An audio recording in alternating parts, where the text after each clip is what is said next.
Conflict is happening everywhere in the planet, in so many forms. Between two countries it is happening, between two communities it's happening, within the family it is happening, within you it's happening, yes? But it is only because there is conflict within you, there is a possibility of conflict outside of you, isn't it? Because there is violence within you. Violence is possible in the world. If there was no violence at all in you, would violence be possible in the world? No. So we just have to look at the conflict within. If we just settle this, outside conflict will slowly settle. It'll take some time because we have put a certain momentum to it, but it has to settle, isn't it? If all of us become truly peaceful human beings, no conflict within us, would Bombay be peaceful? Do we have to separately start a campaign for peaceful Bombay? No. If people were peaceful, society would be peaceful, isn't it? So what is the conflict?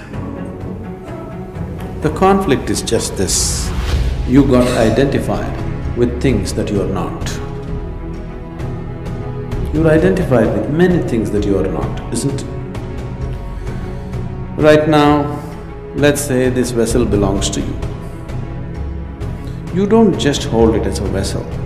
Let us say this vessel came to you from your great-great-great-grandfather. Now this is not just a vessel. Yes, you're identified with that. If I just grab this vessel and go away, you're willing to die to get this vessel, isn't it so?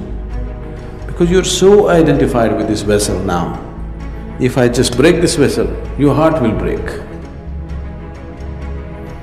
Just see with how many things you have done this. From the clothes that you wear, to the people who live with you, the house that you live in, the things that you own and possess, everything has become you, isn't it? Yes? So what is you is not here, what is you is spread all over the place.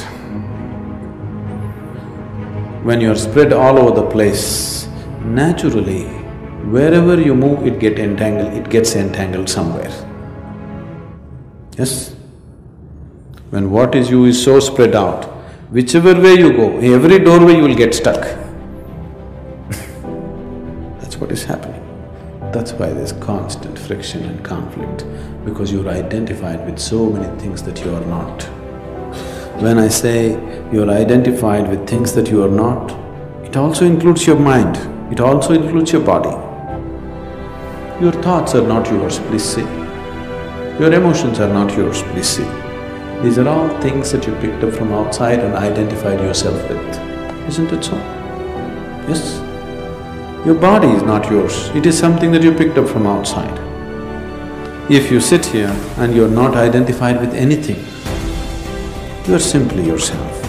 You are not identifying yourself with anything, or you are not getting into your make-believe situation of being something that you are not.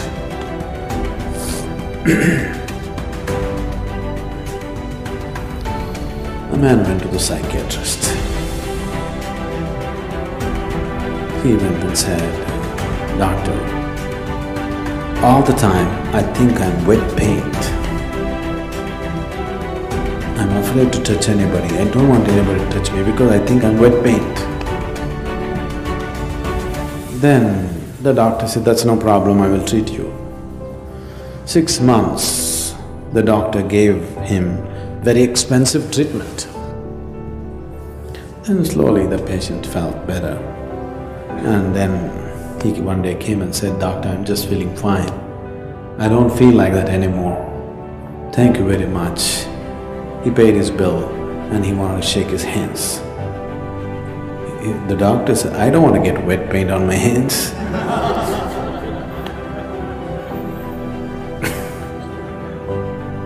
Once you're identified with things that you're not, you are hallucinatory in nature, isn't it? And all the conflict is coming simply because you're not in touch with reality. You're hallucinatory. Your thoughts, your emotions are all coming from certain identifications, isn't it so? If you can sit here, this Shambhavi will do to you. If you sit here, you will see your body is here, your mind seems to be somewhere out there and you are somewhere else. That means you've gotten disidentified with everything. You're just there. Once you're not identified with the body, once you're not identified with the mind, can there be conflict? If you've known any kind of suffering in your life, the suffering has either entered you through your body or through your mind, isn't it so? Do you know any other kind of suffering?